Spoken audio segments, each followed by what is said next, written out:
All right, well, we'll go ahead and start the roundtable. Um, Thank you both for your presentation last week on is it Latent Spring Memory Fields and Tetrahedral Parabolic Coils. So we're just going to have a follow-up roundtable discussion and spend more time if we want to ask both questions. To a picture I made long ago. I used to have a little corporation. I was trying to sell ideas about how to use rings to reinforce concrete. And I discovered on the right how you can make a dome instantly. And that's what part of the presentation was about. And to do that, this is, so I'll go back to the beginning of this and show that I made these rings, and I'll show how the rings were made. These are made out of steel. It's kind of a basic high tensile steel used for welding, used for metal inert gas welding called MIG welding. And I use it because of the strength it has. And I found that I could make rings stay a certain size because of that high tension. Once you wind it a certain way, it'll stay that way.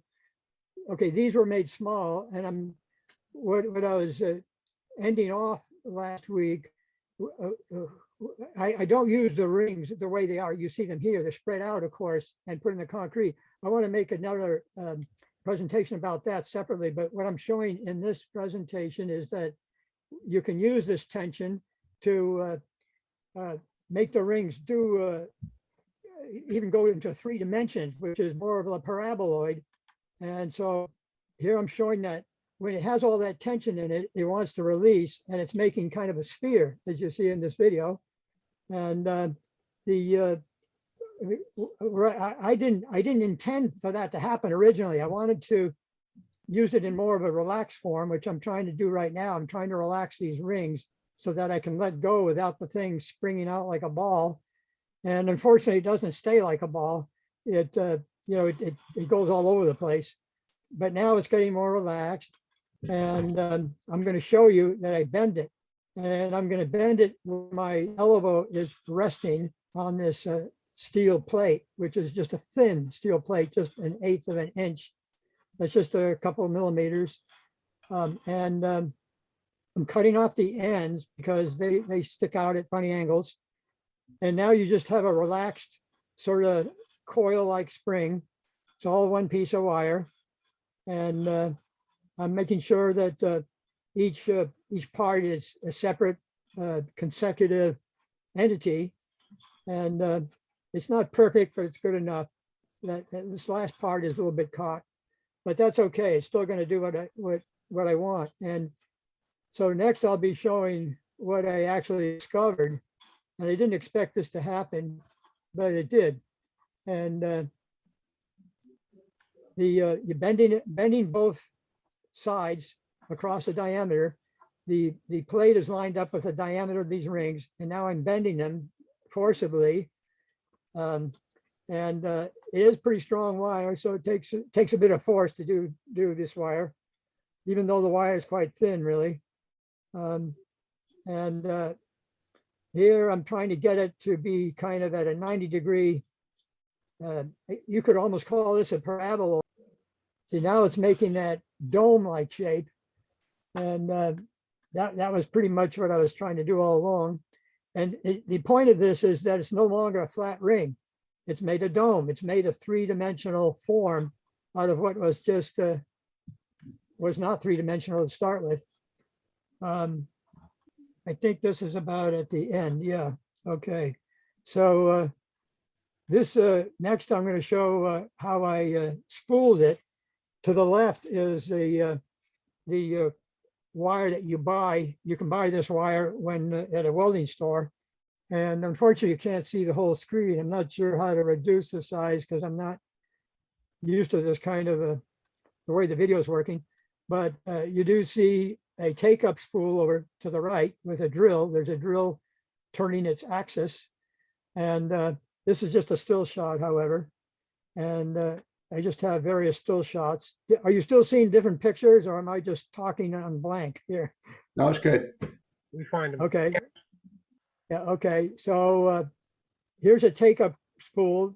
I'm recycling some old piece of junk I found. I want to make that, I'm forcing this high tension wire to spool around a smaller diameter. If you recall in the first picture, we started with a big spool. Whoops, this is made by the, whoops, all right, that's not showing here, sorry. Too many things are opening up. So we have the spool made by the company that sold the wire to me. And then we ended up with, whoops, the smaller spool. If there's any questions so far, you're welcome to speak out. Let me know if there's any question about that. Yeah, well, in those demonstrations, they were open loop, right? I'm just curious about what sort of, you'd probably get a similar reaction if you closed the loop on the wires. Yeah, I think so. 'Cause You mean the two ends? I'm seeing similar structures, you know, in my simulator with these coils, and I'm beginning to sort of envision them as a torsion loop. So you got, you say, you know, the torsion twisted up, but in a loop back on itself. And in that case, the length of the wire has a big influence on the pattern you're going to see. So, you know, if you had 100 feet of wire coiled up with a certain bend, if you had a different length of coil, I think you'd come up with different patterns, you know, slightly different patterns.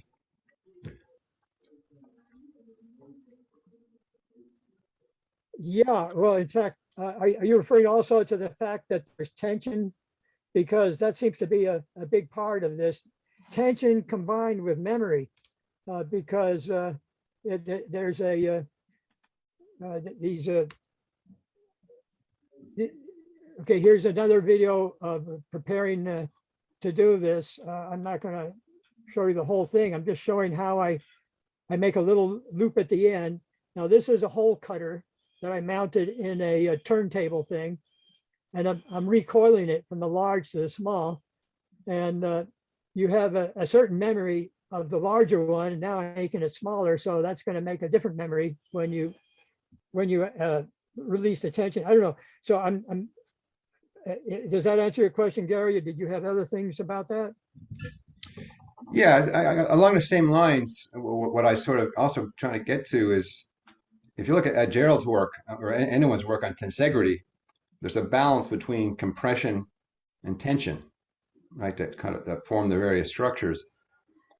And I think this is a parallel to tensegrity in a spherical sense, but it only really requires a force of torsion kind of loop back on itself and contain the torsion. And I'm just wondering if you're viewing it in a similar way as a tensegrity, but in a spherical sense. Oh yeah, I think all of matter has tensegrity. It's unavoidable. Just the very atom, the model of the atom. I think I see it there. I see it in a bicycle wheel. I see it everywhere. But I guess I don't use that word tensegrity because I don't know. I'm more of a concrete guy. I do concrete. But Well, I think the subtle difference, like in the tensegrity, you got two different forces or force vectors, right? One's a compression and one's a tension.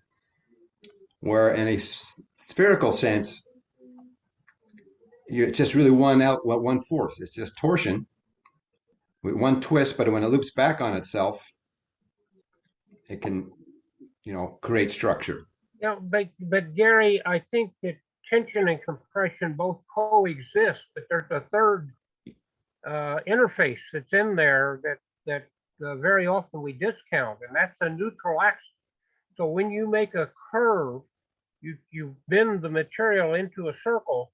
What happens is you are tensing the external radius, and you're compressing the internal radius, and you have neutrality between the two, which usually runs down the center axis.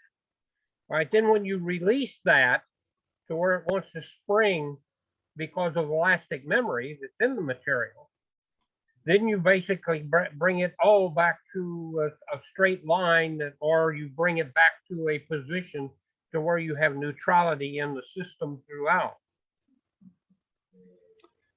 Well, I think the only difference there, I think, is that in the case of a coiled wire, when you let it relax, it gets to a neutral. I think that's what you're saying. There's a neutral spot where that's a formed coil where it's bent. Yeah, but if And you then you, restrain it, what you're talking about is in the closed wire, you restrain it so it cannot expand any further. But now what you do is you have memory that's in the system, so you still have compression and tension going on until it releases all of the energy, and then it'll, you know, in most cases with spring wire, it'll want to become a straight line. But that's what it's tending toward. But sometimes you can lock it in and say, no, you can't go any further because you connected the end. yeah, I think the only additional force I'm referring to is the twisting, right? The torsion. So you might have a balance Okay. on the curve, but then there's a twist that you can give to that I Yeah, think yeah, we're Gary, exploiting. that's the two different axes. And the picture that I think you can see a new picture here. I'm showing that you can bend at two different axes. But maybe that's an additional subject. And Lionel has his hand up. Can we ask Lionel Yeah, what he has to say? Lionel? Yeah. Sure, really enjoying this. I'm just in the spirit of sharing. I love when tensegrity comes up, and I don't want to throw cold water on it, but I do advocate for everything has tension and compression, and it is very useful and important to seek out what role is tension playing, what role is compression playing, particularly when we speak about stable structure. But I find it most useful, and I advocate this in the tensegrity wiki, that a tensegrity, a classic tensegrity, or the use of the word, comes when you radically separate those components. So there are wires that can only function in tension, and there are bars that can only reasonably contribute in compression, and then that's a tensegrity. Now, I'm just saying that that's a useful distinction to make, so I don't find it helpful to look at these intriguing activities with the spools of wire to call them tensegrities. I do find it very helpful to seek to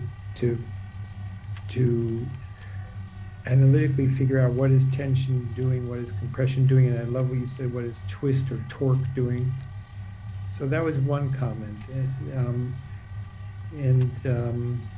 The other comment is in the 90-degree bent hemisphericals or sphericals in the bent, that they automatically take a dome shape. It looked to me like the system was seeking a minimum energy state by putting the bend onto the table. It seemed to be like if the wire had laid flat, so it had the flat side, and it would move up. It seemed to be more minimal if it could get its bend onto the table. And that looks to me why it assumed a dome position.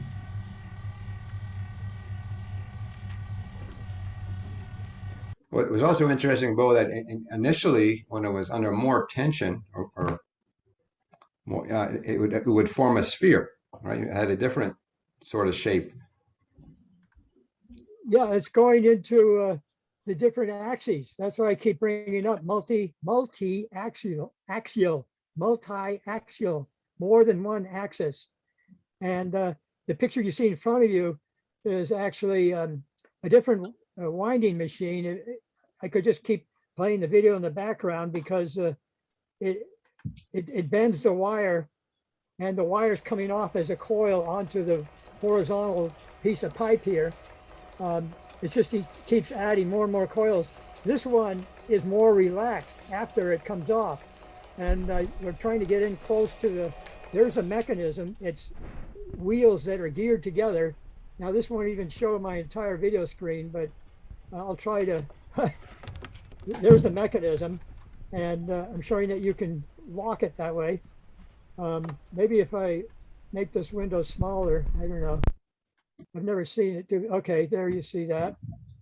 It's at the end of the video, but I'm just trying to show that you can see that there's two different axes. The axis of the coil being wound is about 90 degrees, roughly speaking, to the source spool of wire, the spool of wire behind. It's a copper surfaced wire. They say it's really only 1 atom thick of copper on the steel. So it's really mostly steel. And the reason for the copper is to give the wire better conductivity, to give it more current so that the current reaches the weld point, because they don't want the whole wire to be heating up. They want just the weld to heat up so it'll weld, so that it'll melt, fuse. And in any case, this is just hard to explain where everything came from here. This particular device came from actually a MIG welder, which is metal inert gas welder, MIG, metal inert gas. This is a very popular kind of welder. It probably dominates welding. If you go to a welding supply store, it is dominated by this type of machine. And I gutted this out of an old machine because I like the way it makes sort of a relaxed wire. But and this gave me the opportunity to see the difference between bending a relaxed wire versus one that still had a little memory of 2 different axes. And that's why I keep trying to say this about the torsion, Gary. Yeah, it's torsion, yes, and it's differently directed torsion. There's different angles of direction. But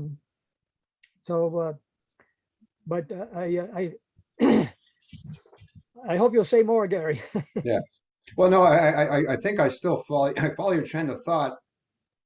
And if I look back at the research I've been doing on tetrahelix, well, they're more like spirals with just those arcs, and that's coming from the definition of a tetrahedron.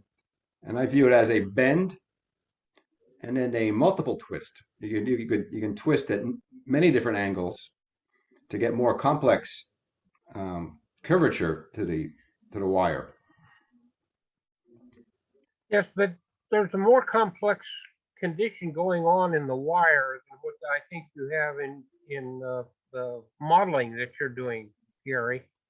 In that number one is, and Bo just made it even more complex by putting the copper in there as well.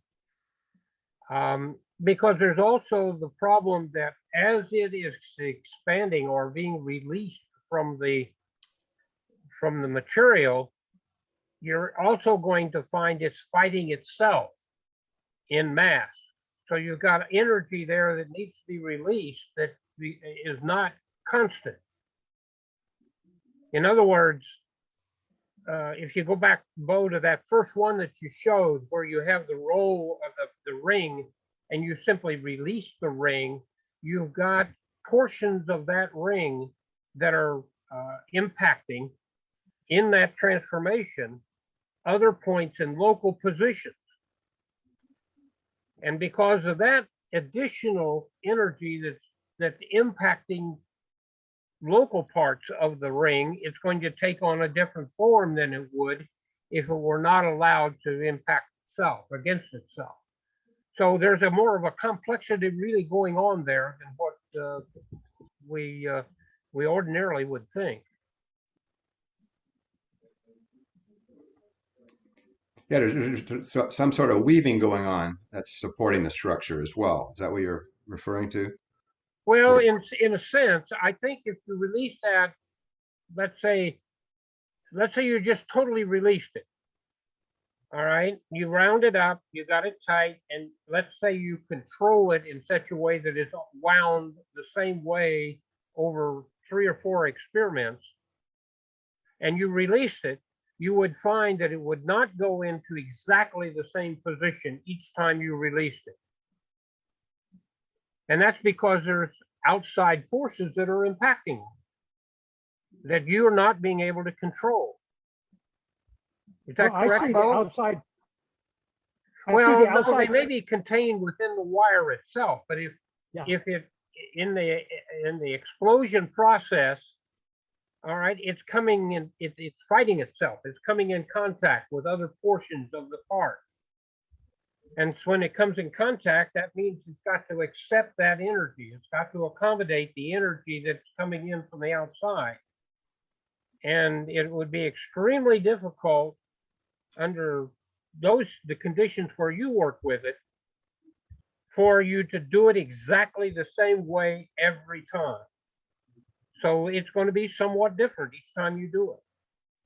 Oh, I agree. It's not a mathematical formula perfectly, repeated. I agree. Yeah. Is that what you mean? Well, that's what I mean, but comparing it to the way that Gary does, Gary is not taking into consideration in his model those imperfections that are occurring in the system. Right. It's a different program. Yeah, he's definitely a different. This one's more full of randomity, the random forces of life. Yes. Yeah. Yeah, I'm able to do this in a more controlled fashion where I can control every Right. aspect of Right. the twist. So I got full control where here you got some irregularities that have to come into effect. But what's amazing though is that there are quite a bit of similarities just on its, with a coiled wire that have similar behavior. Because these are very similar structures that I just came across sort of just by playing with different sequences of helix, of tetrahelix, and I do get very similar patterns to this. It's you can dissect that every bend here is an arc, and this might be a series of 100 arcs all linked together with a little bit of a twist in it. And the other question that Bo, you may want to look into is that I know because it's very strong wire that it's difficult to bend. But if you play with a wire that's not as tense, you can put more complex curvature into it, and might still be enough springiness into it to expand into more complex structure, where you can put multiple curves around the perimeter of the coil.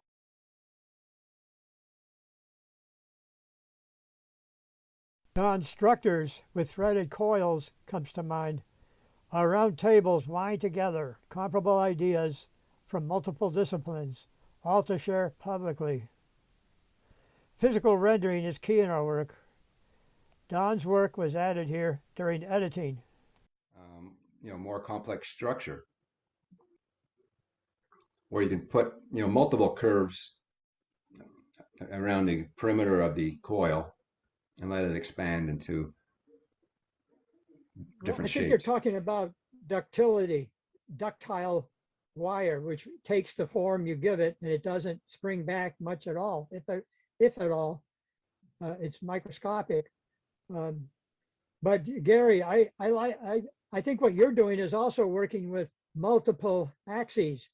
When you're rotating each face of those tetrahedrons, right? Yeah. Yeah. So those are multiple axles. Each Yeah. face of a tetrahedron has a new axle which is turning a certain number of degrees, and it does that all at the same time on a whole long string of these tetrahedrons. So Yeah, it's a sequence of different twists. This is what it comes so down there to. is some comparison here. It's just that these are of a certain regular degree. Now, what got me a lot about this, I worked a lot to see if I could get it to make a full sphere instead of a dome. And that is much harder to do. I do have some that are they're spherical, but they're not in any way mathematically spherical. Or if they are mathematically spherical, they're very complex. But really, that is also the kind of result a scientist gets in his test tube. It's not one perfect computer program. There's going to be a lot of dross, a lot of leftover residual things, and he's just going to clear away those and look at the one result which was of interest in his experiment. And the spheres I get are kind of messy, but what I'm thinking about this, it's creating an open an open dome. It's hollow on the inside, and it's not a closed like a sphere would be closed, but this is also, I keep coming back to the difference between a tetrahedron and a trihedron. Trihedron meaning it consists only of three faces, and the fourth face is not existent, does not exist in the particular model. And I think mathematically they named that trihedron. And in a sense, it's similar because it only has three faces, not four. And therefore, it's not really solid.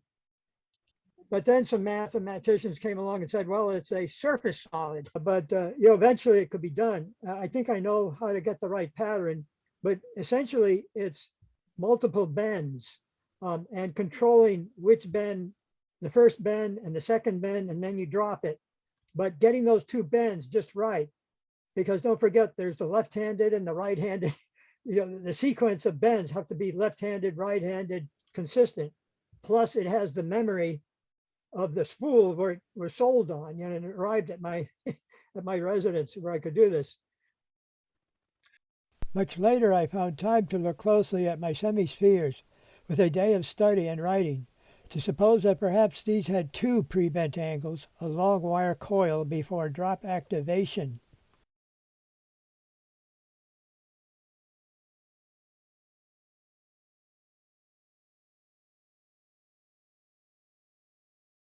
Well, let me share something if Sure. no one else has a question at the moment. If you recall, let me see what I'll do this here.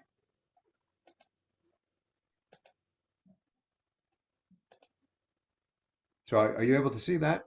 Yeah. Right. Yes. So this is just something more recent.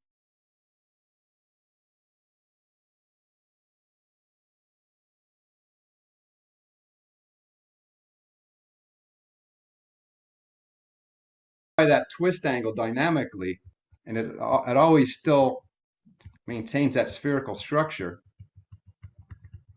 So it's a slightly, some of the other structures you've seen in past videos I've shown, they were a little bit more, not as contained to a sphere. But I just came across a certain sequences, and if you recall, I started with the classical options of 0-degree rotation, 120, and minus 120. And then I started playing around with looking at, well, let's take the whole thing rotated by 180. And I used 60, minus 60, and 180. And that gave me a whole different classification of structures. And just this past week or so, I've been playing around with just using 60, minus 60, and 0. And so if I constrain it to that, then these arcs for this particular sequence that you're seeing here of 510, 501, it gives you this sort of structure. Now, if I go back to 60, you get more of this very, very regular type structure. Now, there are other ones I just came across by accident. Now it's just a slightly different sequence.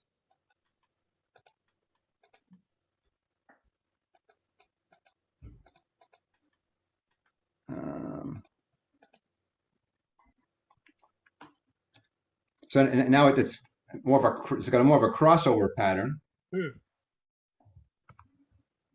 Actually, let me just add a few more arcs to that.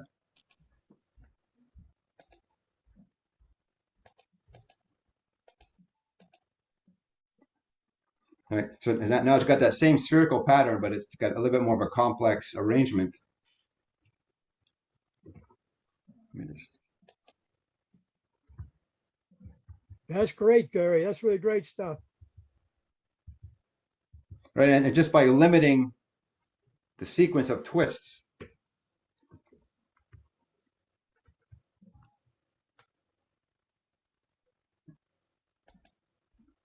but that's where I saw similarities in that single coil that you've unraveled. Beautiful. All I've done was actually define a sequence of rotations of 0, 60, or minus 60, and repeat that pattern, and it just converges into the spherical pattern. Fantastic. Yeah. Yeah, because I like the way that you can adjust yours. You just by you click on sort of the history of your modeling, right? On that right-hand column, the first one, the first instance, the second instance, or the 10th instance, and you change this pretty quickly. My geometry software doesn't do that. It'd be nice, but it's beautiful. But so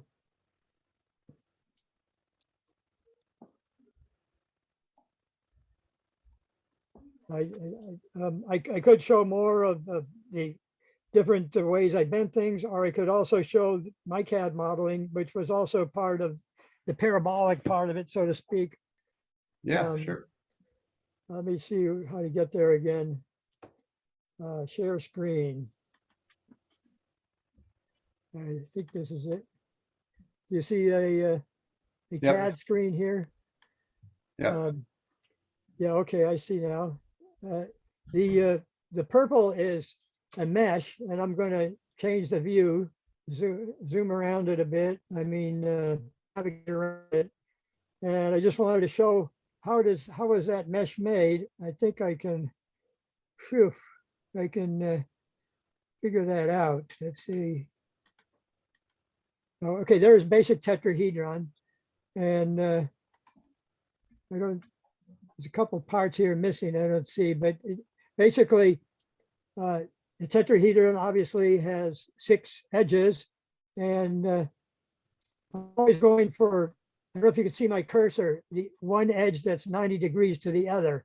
I made a mesh between each of those, and that's how I ended up with the mesh. I intersect that mesh with the sphere, and then I get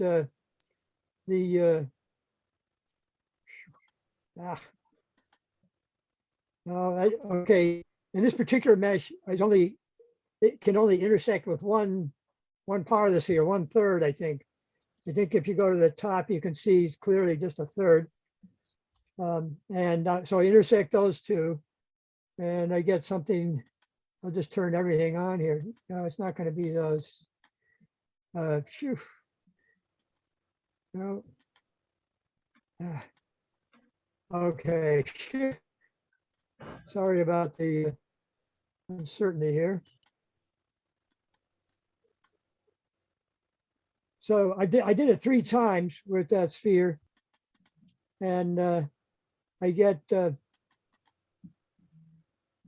3 of these ellipses. Let's see, where's the 4th one? Green, I guess. Okay, now it's 4. And if I go to views, that would be the top view, the front view. I like to have very consistent views. The right view, and this is the top face of one tetrahedron. If we turn back on the tetrahedron layer, it's right here. You can see it's directly orthogonal to that face, and that particular view is. And then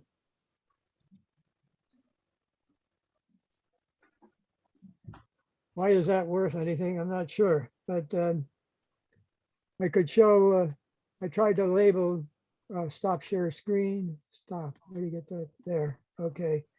Then going back to the files, I think I made somewhere here some snapshots. These are just snapshots of that, which give more of the mathematical, it shows the view angle, custom view angle, and the view parameters. You know, it gets all very mathematical about it. I took a segment of each of those elliptical paraboloids or whatever they were, just to see if it would make a pure circle. And no matter which view you have, you can see that actually it waves a little bit. So, but it's truly spherical. But we would have expected when you intersect a tetrahedron with the sphere, you get a true circle that's flat, that is planar, meaning it's on one plane. Well, this you can see it's wiggly, it undulates, so it's not doing so. And here again is the how that was made. And just looking at those ellipses alone, you can see them again there. And this, whoops, here I tried to label just to make it clear what it is. Now, at the time I did this, I really didn't realize that Joe's model made from, I think, colored wires, isn't it, Joe? Yes. His pretty much the same thing. This is showing just one, how it intersects from using the tetrahedral edges and creating that dihedral mesh, sorry, and intersecting with a sphere. So you make just one. And to the right on the top, you get that sort of that eight effect, because the two opposite edges on the tetrahedron that are 90 degrees apart, from this particular view, you get sort of that 8 or the infinity sign. And I think that relates to Don's structure has 3 of those. And it's created 3 of those, and they're elongated so that he can clarify there's a tetrahedron in the center. When I asked him, I think he said that the size of the tetrahedron wasn't the point he was trying to make. So in that regard, it could be just the very same tetrahedron that inscribes all of this. So maybe it's just another form of a structor as well. So Well, actually, Bo, this saddle shape that you're describing here, I think is the exact shape when Don's structure is deployed, which he calls a Clinton field structure. Yes. Which is created from 3 loops, but in this case, it's now what I see too, and I came across when I looked at a similar structure, I came across this saddle shape. Interestingly, has a frequency of 2. You know, right? If you want to give that a frequency, it's like 2 sine waves wrapped together to create a loop, or a sine wave of frequency of 2. And if you go back to the view you looked at, to look at the top view of where you're trying to map it to a circle, and that was a different series of arcs, and that had a frequency of 3. So if you go back to your previous video or previous picture. yeah, no, Yeah. okay. So you look at the bottom right corner, that has a frequency of 3 to it. So there are some very, unique frequencies that are captured in the structure as well. So you're taking, you can create a frequency. Yeah, I like that idea. Yeah. I think each of these loops, represent a very unique frequency. And then what I like about this structure as well is that it can be made from 3 of those saddle shapes that you showed, Right. or it can be made from 4 of these smaller loops, right? That you can sort of change the configuration where how the arcs are connected to come up with a different configuration of 3 loops or 4 loops. And there's also a 2-loop version that actually could be that exists, and then a single loop where you get this whole structure. Yeah. Could be one single loop, right? So what's so beautiful about this structure is that it can be made in many different ways. Yeah, what I would find interesting too is to take each one of these methods, the mathematical methods that have been used to get there, and do an overlay to see what the differences is between them, because they're not the same curve. You mean the different implementations that we've come across, or within Bo's work? Well, I'm taking each one of these methods that we have, each one of us have been finding a similar method or similar form using a different method. Right. And what is there a limit to that shape? Is there a growth to that shape? Is there a commonality of, let's say, the surface or a volume created by the shape? I mean, you know, what would be the minimal surface for each one of those shapes?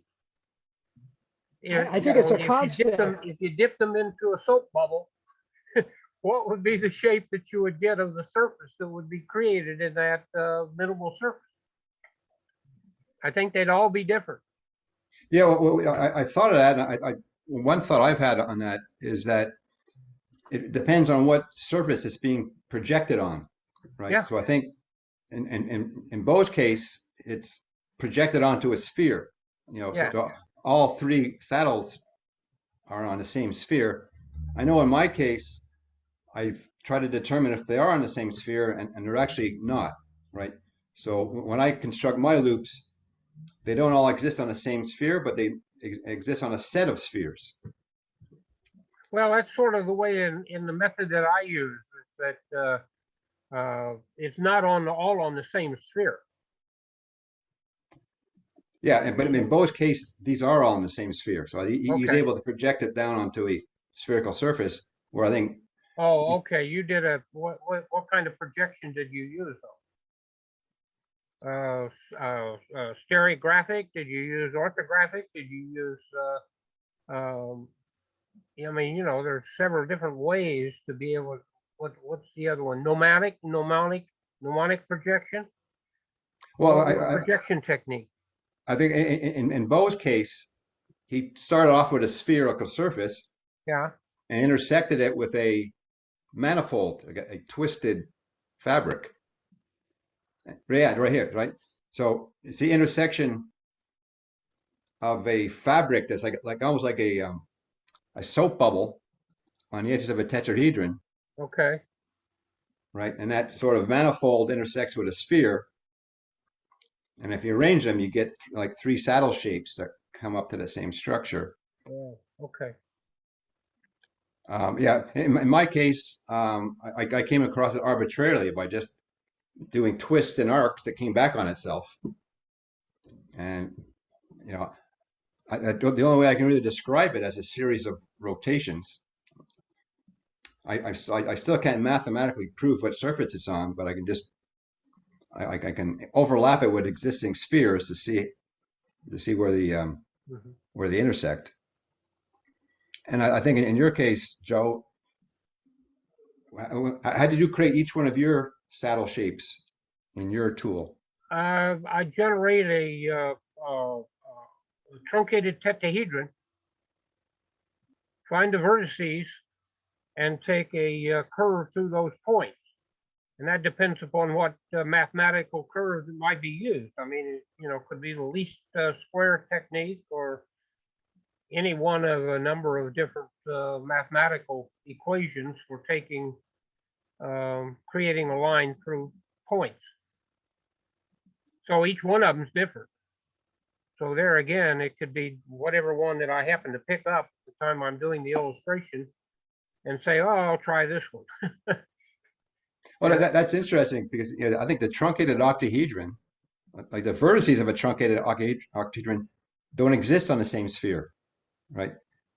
Well, those points are on the same sphere, but the lines of the mathematical equation does not keep all the points on the curve on the same sphere. And that also depends upon how you think of the truncated tetrahedron, because I don't always use a regular truncated tetrahedron. Okay. Yeah, So but it's always a tetrahedron. You say it's a truncated tetrahedron, but it's still a tetrahedron.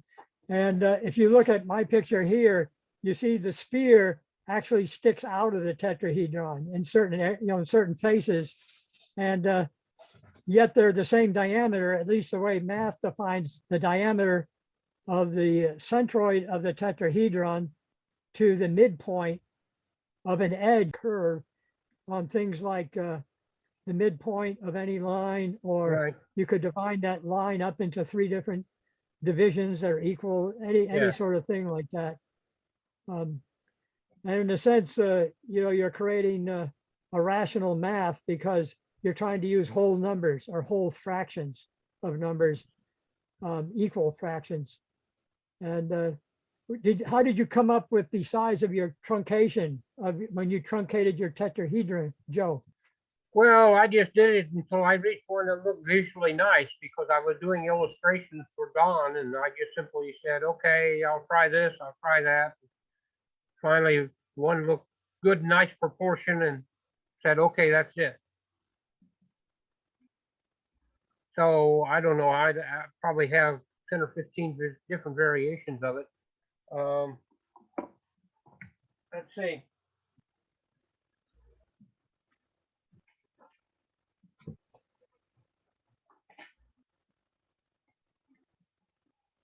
Can you see this?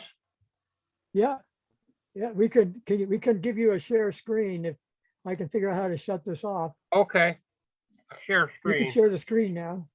Well, actually, no, I think it's if he's going to use his camera, he's going to have to use the sharing Oh, screen do it won't that share way, his. yeah, because I'm using the camera, so it Yeah. won't make much difference. But yeah, you hold it up to the camera. Yeah. That's one set. There's another set. So, you know, I don't know. I've got page after page of these things that I've done. Boy, you really have a mapped it. range depending on the truncation. You really mapped it out then, right, Joe? I'm sorry. Well, you really mapped out before you did the 3D. You mapped out how you were going to do it before, right? Well, yes, but a lot of times I'll find a particular method. I just trial and error on these cases. Now, sometimes I do it on a very strict set of curricula or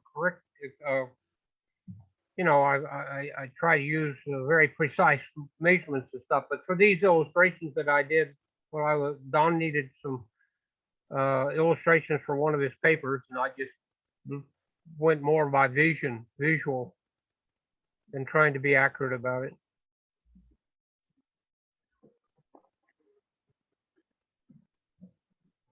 Yeah, well, basically, I think we really were onto the same concept, but coming at it from different angles.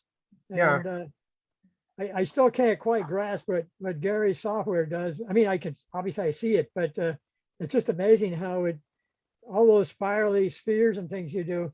I can show you my history with 3D CAD, a lot of very similar structures, and I don't use the same process, which you're using kind of a successional, formula.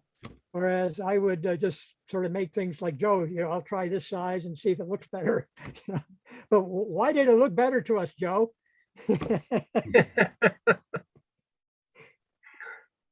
Why did what? Why did it look better to us? Well, that's a very good question. That's one that I ponder a lot of. Why do we make the decisions that we make, and how do we go about making those decisions?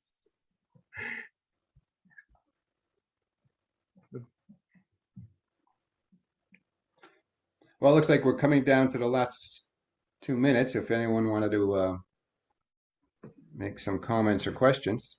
I'll just add, I was in the British Science Museums. I was in London this week, and in the watchmaking, the torsion, the wire under torsion and bimetallic torque of wires and metals was very important to miniaturizing the force that drove clockworks. So I'm reminded of that in this work.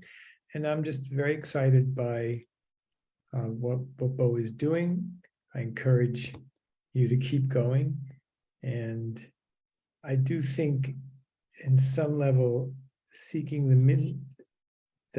in my instinct, although the math frightens me, so I can't go there, but maybe computer modeling, I do think that the bundle of coils and bundles of wires is seeking a minimum energy state, and that causes it to take on a spherical shape. And I think it's very interesting. So thanks for sharing it, and thanks for all you do. Yeah. The final comment before we leave, and it's just something that I'm starting to become familiar with. I think Bonnie's mentioned in the past, but there's a structure called a Hopf vibration, Hmm. right? And I see a lot of similarity in the work we're doing. So I'm going to put some material together in the future at some point and share that. But I'll send a link out. I'll put a link. I found some software on the internet that allows you to play around and make your own hop vibration manually, Hmm. where it's a mapping of a spherical surface into a fourth dimension they call a hop vibration. Yes. Gary. Yeah. I'd love to meet with you and help you put that together. I was going to share a lot of images of wire structures to represent hop vibration, but the two things that that are similar is the inside outing of a sphere called sphere eversion, and then hop vibration is basically a toroidal fibers that go into that donut shape as a sphere. There's also toys that do this, used to do this. I don't think you can get them anymore, but I'd love to share with you some of mine, and then we could do something to show the hop vibration. Yeah. Maybe a connection to what Bo is doing. Yeah, that'd be great. Yeah. Bo and Joe. Thank you, Bo. Well, thank All right. you all. Thank you, Bo. Always exciting. Thanks, Bo. Yeah. Do great things. All right. Well, till next week. Okay. Have a good week. Okay, see you. All right. Bye now. See you all.